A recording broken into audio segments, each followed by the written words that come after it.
clothing. Oh, look. Brilliant shop, isn't it? I know. I actually really like this. Oh yeah, no. Wow, I love that That's face. so good, so cool. So hold up the boot then. Calm down. Sorry, they're cool. Okay. Tell us what. So, what kind of character were you thinking would? Like a homeless person, maybe, Yeah. or somebody that's a bit done down.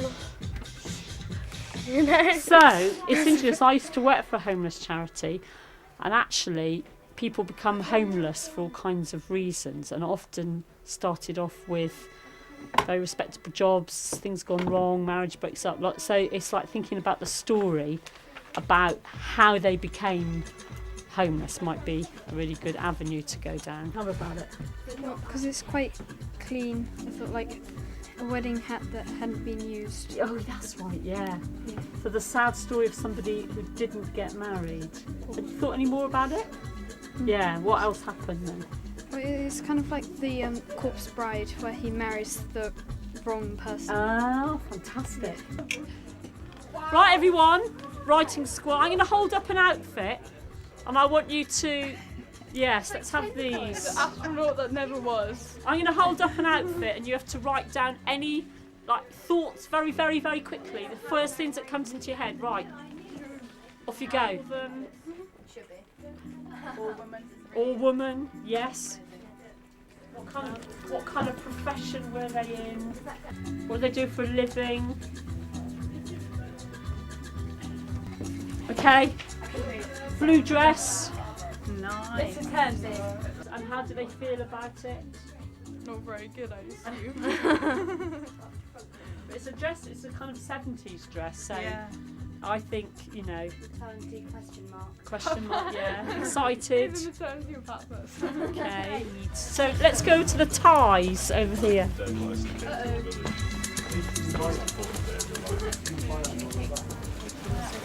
There, look. This tie here. Who was he or she? What occasion was the tie bought for?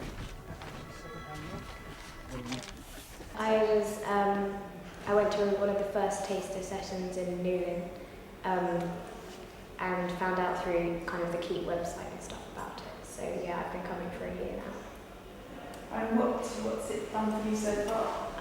I think it's kind of given me more confidence in my writing abilities, because I used to enjoy writing, but I was never very I didn't like showing it to people or telling people and saying, oh, what do you think of this? But now, because of these meetings and stuff, I've met other people who enjoy writing, and yeah, it helps. They give you feedback and stuff. It's good. And so you've had 1 year, you've got another year to go. What are you thinking you're hoping to achieve? Kind of just to improve my writing skills, really, And what kind of writing do you? I like story writing and short stories. I find it difficult to sit and write for ages and ages, but yeah, I also quite like poetry. Right, so this is just to get us writing. So can you write read from? Just write read from. So look, you just read as in the colour, yeah, sorry. Read from. So just look at the red on the forehead, and I want you to think where that red is from. What's it been stolen from? So read from. Okay? So think of fruits, think of hot things, think of a mood, think of something in nature, something from a wolf, something from a fairy story. So it's just very simple. Read from, but not blood. Because it's too easy. But the only sort of stipulation is that if you do a play, it must be for no more than 2 characters, because I can only put 2 performers into one space at one time. That's just a practicality thing. Yeah? So if you're going to write a play, don't write a play with 16 characters unless they can be played by 2 people. Yeah? If you can have 16 characters played by 2 people, but yeah, but you can only be performed by 2 people. Right? Otherwise, poems is good, stories are good. Yeah, whatever you want. is good. Yeah? I would like some of them to be sort of related to the shops, because that's part of the sell to the shops. Yeah, is that we're going to be performing these over the weekend. It's the last weekend before Christmas, which I think is the 16th, 17th and 18th. Friday, Saturday, Sunday. They're going to be performed in these spaces at something like 11 o'clock, half 12, half 1, 2 o'clock through the course of the day. I have 6 professional performers who will be doing it, so we'll be covering more than one venue at one time.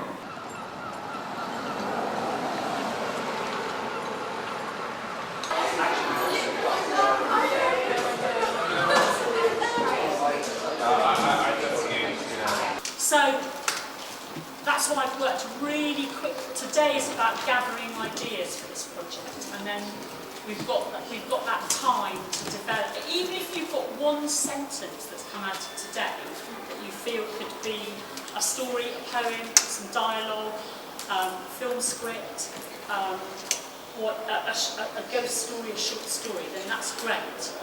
It was the keeper that was on midnight till 4 o'clock. Now at the Maritime Museum getting ideas. We've been looking at lighthouses, like different ones all over the country, and all the ghost stories that go with them, to try and get some ideas to make into performances. I'd quite like to do one for the Falmouth Bookshop, because it's stories in a shop of stories, so yeah, I think that would be good.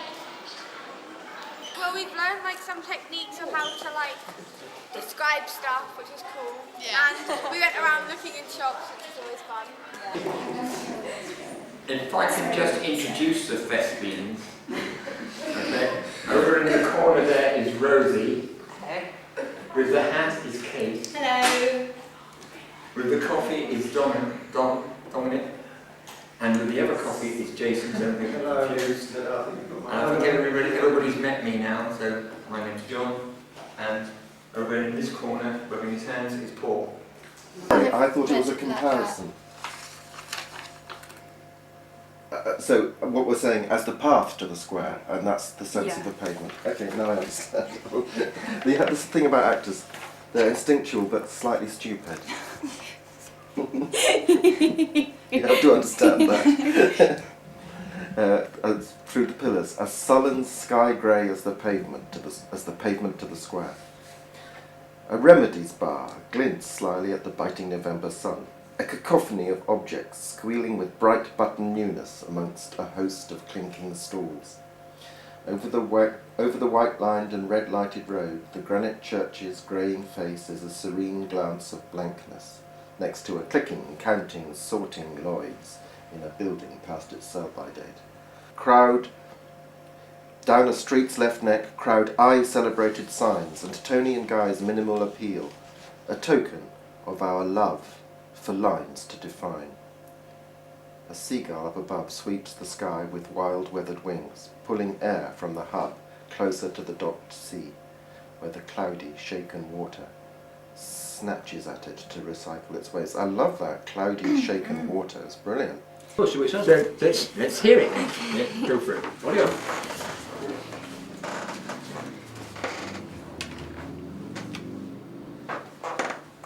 You do the festival. Yeah, that's right. I'm just preparing myself here. Make sure I don't do the same thing twice. In the shop, just like us, there are things absurd, crazy hairpieces, top hats, shoes, and other things. I've heard. You are greeted by the brooches that stand dazzling and tall. Roses, crayons, faces, sweets, captured dreams made small. Amongst all these is a brain, standing out strongly from the ribbon and pearls. Not really romantic, I'm sure you'll say, but wait to hear its unique tale. The story is of a woman and a man, Jodie and Will, to be specific. He gave her this beloved brain so they could seal their pact. I know you'd say you want my heart, but it will only beat, no slower and no faster than before we met. But here is this brain, and the brain controls my body. It also controls my thoughts, which always slip to you. So you can just take my brain, because I lose it over you. And all I ask in return is that you lose yours too. Cages!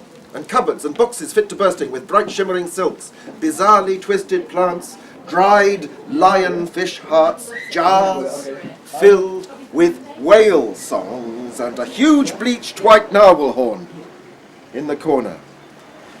And there, above it, a cracked mirror that once belonged to Helen of Troy. And in a glass display cabinet, a worn-out pair of red ballet shoes. Attached to the shoes would be a small label saying, "Cursed." From talismans, secret messages in bottles and flowers that only open in moonlight, to unicorn hairs, dragon eggs and purses from mermaids' caves. I've collected them all. Now, I can't imagine doing anything else. I mean, how many shops sell sweet dreams and nightmares in bottles, or kraken venom for only half a shilling? Believe me, sir, you won't get a better deal anywhere else. Start at the tree, with its bare ink blot branches. Smile at a couple together 60 years and still holding hands. Watch a chattering of teenagers laugh and swap baseball caps as a big green coat holds the hand of a small pink one. The church glimmers in bleak winter sun, which timidly peeps between rain clouds, and helps stalls sell colour to the marketplace, silk and beads and blankets in neon shades, too bright for overcast skies. And boxes of poppies are prompting remembrance. Nick is like, you know, my Dark, Dylan Thomas, Nick Dark. It's like coming to Dylan Thomas's house or Shakespeare's house, really, for me. So it's about inspiration. Dahl's house, isn't it? Yes. Yeah. It's about inspiration, and Jane is also a writer and a filmmaker and an artist. So actually, we're seeing in and Andrew as well. So it's about you, like, being fed for the day. Jane's going to show us notebooks and inspirations, maybe we might do a bit of reading. We're going to see a little bit of a wonderful film called The Wrecking Season. And I would then quite like, you know, to go on the beach with Jane and Andrew and do a bit of wrecking with you and do some very quick writing. Making a word palette of the play. So I'll do some quick writing exercises with you. This is a play that I was in, actually, and I played an old granny and a young girl at the same time, and it's a play called Ting Tang. And very interestingly, it was about greedy bankers, and actually way ahead of its time. So actually set in, you know, it was a costume drama, so set in the past, but absolutely relevant to now, and it was then, you know.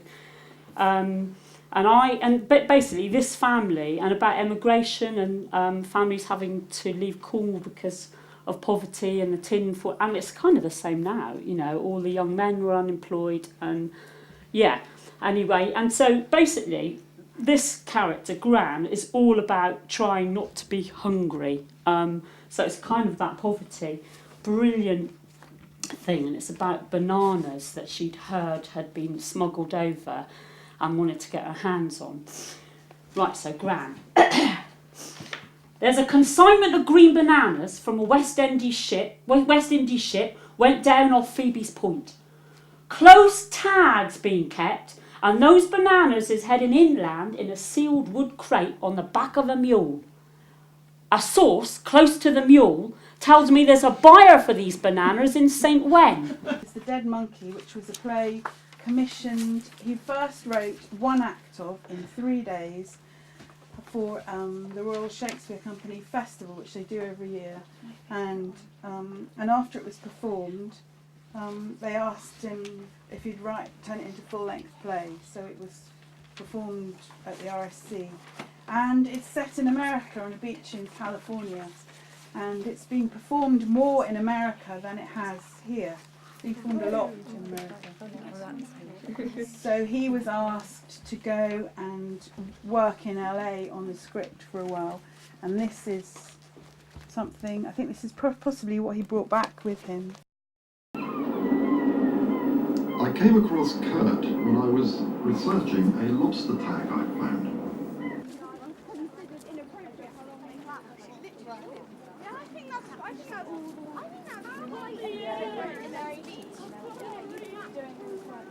Tiny submarine, the deep grey blue of stormy weather, and the faded red from a forgotten summer bucket. Very good. Pink to reds, copper blues, milk and greys, saturated grass greens like a child's paint box. Some is stone, slate discs and fool's gold pebbles. Some is creature shell with Fibonacci whirls. Some is feather, fringed bird spine, fanned leaves in oil yellow and white. Both excellent poems already. Every stone, every picture, every object. This place is made from memories, a creative spark as its blood. Mountains of documents, scripts and stories and photos. A message from writer to writer, from the past to the future. I will remember this day, not quite like the others. Don't cross Mike, he's a right tough chump. Mike likes to fight, he's a violent thug, he's a lightweight drinker but heavyweight boxer. Mike is the type that'd headbutt a copper. Don't cross Mike, he's a right tough chump. If you do cross Mike, my advice is run. Because you don't want to fight with a guy like Mike. Mike might soon put an end to your life. So don't cross Mike, don't get Mike cross. Mike's like the Hulk, he'll rip his shirt off, he'll flip and go berserk, he's a flipping jerk off, but I'm not going to tell him that. He's a not so lean but right mean fighting machine. His favourite song's the national anthem, God Save Our Gracious Queen. He's a patriot, a nationalist, a lager lout, a fiend. He hates those flipping coloured, except the ones who play for his team. You see, he believes in England. Can't stand those flipping immigrants. He's ignorant and infantile, he's an idiot, he's insolent, about as clever as a brain-damaged wrestler as Mike. You don't mince his words because he talks with his fists. He's well into birds and spreading his seed, which has led to him fathering 6 little kids. That's right, mini Mikes. Each of them inheriting their old man's small mind. And it just goes to show no matter how much you hope, people like Mike ain't no one of a kind. Preppy peroxide prudes with pink puckered lips, passing party gossip. Prawny prodigies praying to disappear.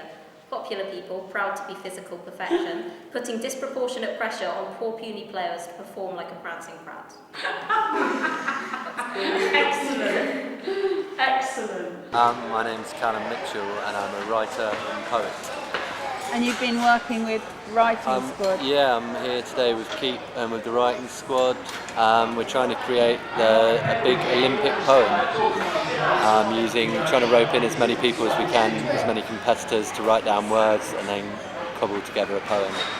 You said that Anne had been helping. Yeah, we've had Anna's been a star, and Alice, who's around somewhere as well, reporting on things. So yeah, we've also sent out some of the kids to watch some of the sports and events and report on them as they would if they were working for a newspaper or something like that. Yeah. When we went to that workshop which you did with them, how did you feel about what they were doing, the standard of their work? I thought the standard of their work was embarrassingly good. I think, to be honest, I was really shocked, and hopefully not in a patronising way. But I thought they were really good. Very talented bunch, all very dedicated and great ideas, really different selection of stuff, which is quite unusual. Quite often in workshops you get kids following each other and producing the same stuff, but theirs was all very different. Each had their own voice. And how do you think that's come through? I think, I'm sure Anna Murphy has a lot to do with it. I think she's a bit of a taskmaster. But no, I think they all just seem so into it as well. So it's not like it's a chore, it's not like they're turning up because they have to, they're turning up because they want to, and I think that really shows. Yeah, I've been helping Callum do the Olympic poem. Right. Which has been going really well. We've had loads of young children writing on it. So coming in and writing notes on this. Yeah, and like what they've been looking forward to, or how their events have been, or just words associated with their sport. So, yeah, they've all been really keen and eager, which is nice. So it's only about another 2 months of the writing squad. Yeah. How do you feel about it? It's been really brilliant again. Yeah. No, I've loved it. It's so many great opportunities to come and do things like this, and to write books and radio plays and performances and everything. Yeah, it's been brilliant. Hello, my name is Olivia. I'm part of Writing Squad Kernow, and we're at Port Eliot Festival right now. Basically, we came up to Port Eliot Festival as a group, well, I was already camping here, but we all met up at here and we performed in Hullabaloo, the children's area, to a couple of children and some people there. That was about 3 or 4 stories, which is really nice. And then basically we were given Story Republic signs, which is like a pole with a bus stop sign on the top. And we went around walking around with it in Port Eliot Festival and performed our pieces.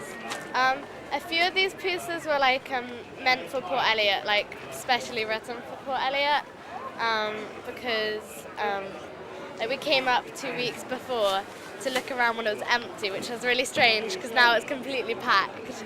And we made stories. I made one about an elephant and stuff, which is a song actually. Would you like to sing your song for us?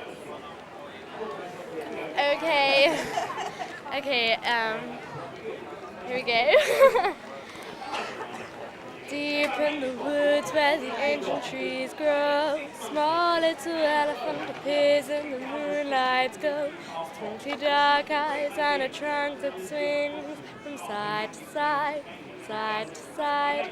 Down to the river he goes, down to where the water flows, waiting there down by the river for a young child to come by his side. And if they're lucky he'll give them a ride.